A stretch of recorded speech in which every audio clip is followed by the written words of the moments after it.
Hello, this is Crayleon. I've been requested to fix somebody's Xbox. As you can see from down here, you put the tray in and it comes up with open disk, so it's not working at all.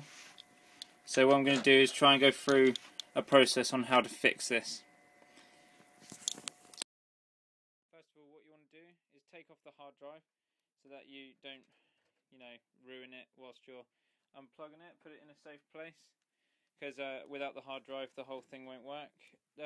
Then you want to take off the front and back casing. If you can just get your hand in there, probably pop it off easily, but that's safe.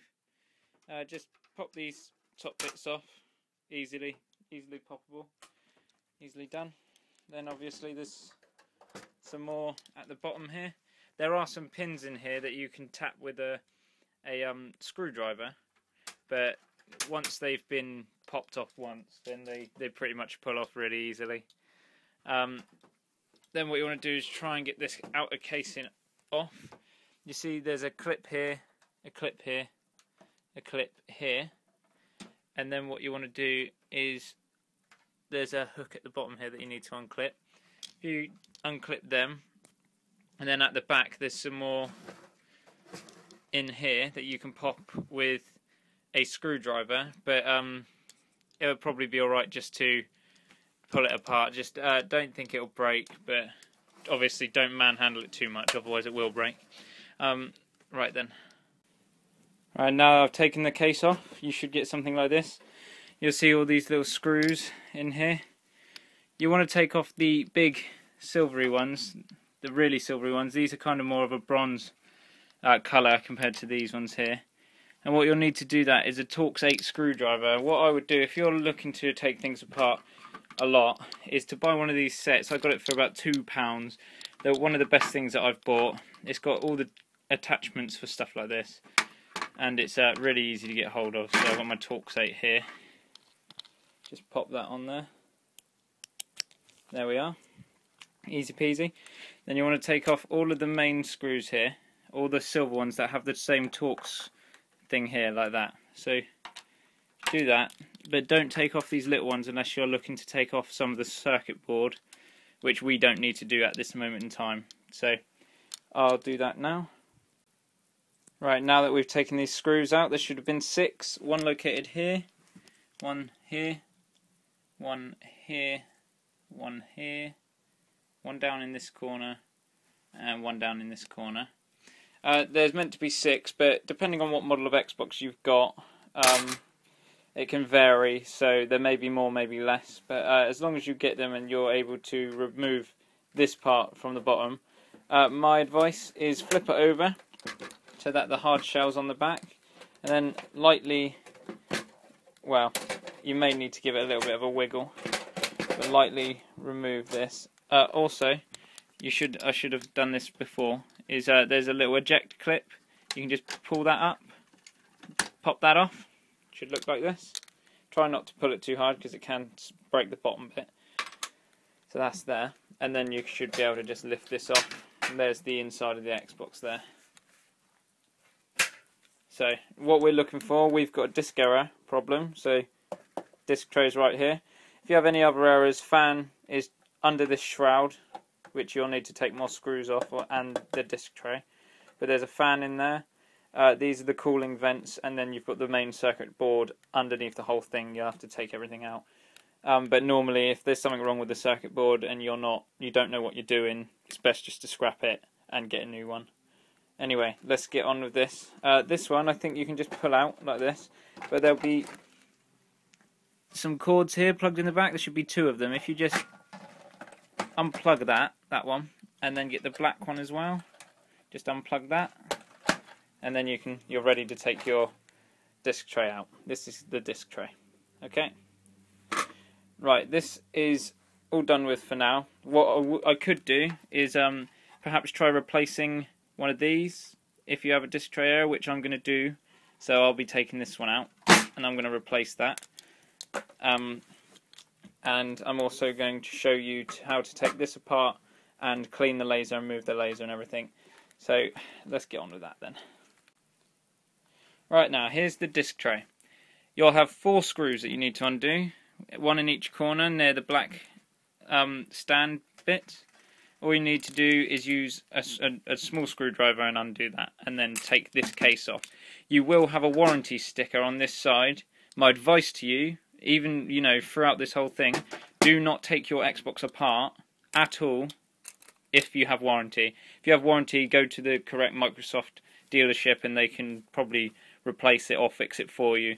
Never do it if you've got warranty. If you've run out of warranty like me and like my friend here with this, Stuck Clemboy, he ran out, so I get to tamper with it. So awesome stuff.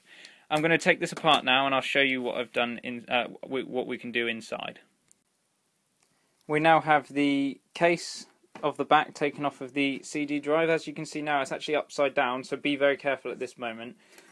Put this bit in a safe place so that it's not in the way. Then what you want to do is actually turn this upside down, making sure that it doesn't fall out. You want to drop it carefully, like so, and then you can lift this off. There we are. And as you can see there, that's the disc tray. Here is the laser, which has moved back a little bit, which I'm going to fix. And then also, at the back of this laser, inside there, there's actually a tiny little screw that you can tighten to the left, and it will make the laser a bit more powerful.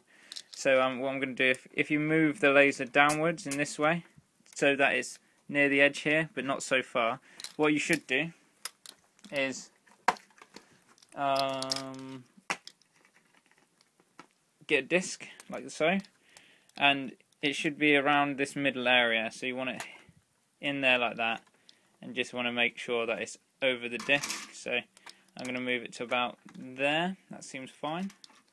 So closer, so it was back here, and just push it forwards nice and gently. Don't force it, so that it's close, but don't let it touch the CD holder.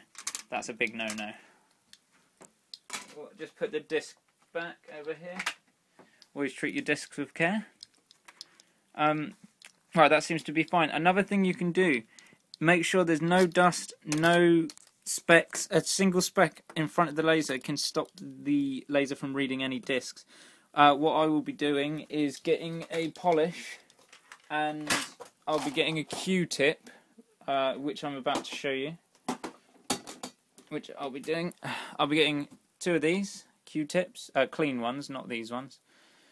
These 2, the clean ones, and spraying them, one with polish and then keeping one dry.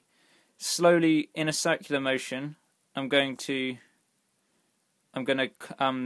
polish the laser, which is this bit here, and then I'm going to dry it with a Q-tip with a circular motion like so.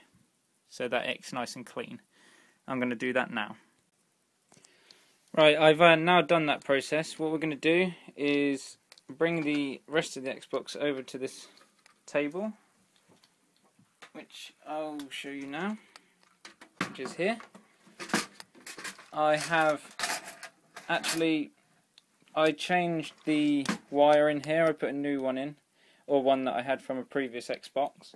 And what you want to do before you put it all back together, obviously you don't want to waste all your time, is you're going to want to plug these back in, these obviously into where you unplug them, like so. And you want to make sure that the connecting pins have it nice and good there.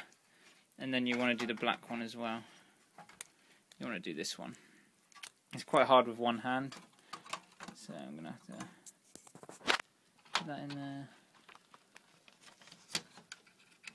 and stick that in there, and then just make sure this is nice and tight. There we go. Then this is ready to be put back in, like so. God, hard work, eh? Then what you want to do is get the ejector button.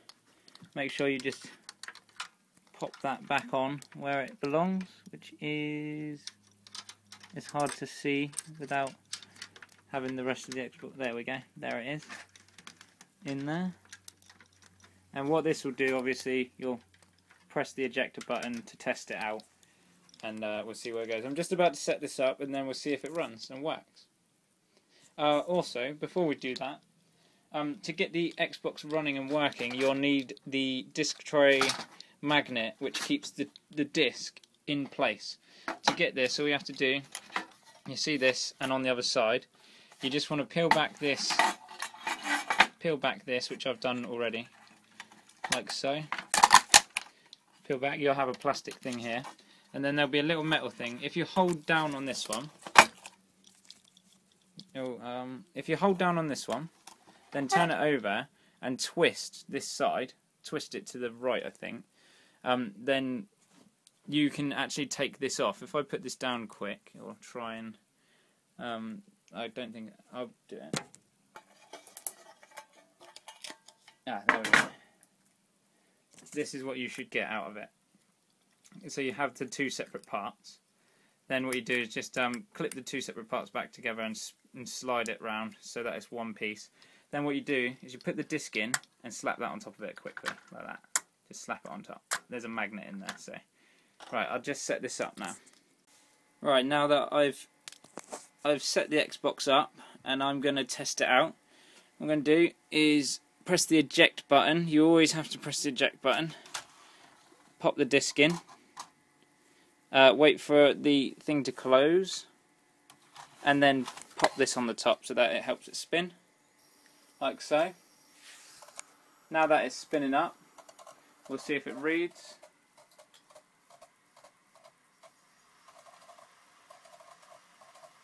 And that is my game loading up.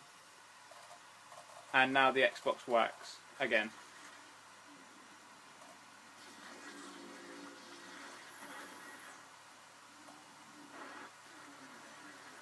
I'm actually putting in the original Black Ops game. And here's the Xbox working, which is good. My friend's going to be very happy with this. Stuck Clemboy can now go online and get some more epic tubes if you want to check his channel out. It's Stuck 2013, no spaces. It would be great if you could subscribe to him as well as me. But that's how you fix a disc tray error. If you have any questions or want me to answer any questions that you may have about Xboxes, then don't feel bad to ask me. Just message me. I can also answer questions on changing LEDs in controllers and also replacing buttons and thumbsticks in controllers too. Thanks for watching and subscribe. Thank you.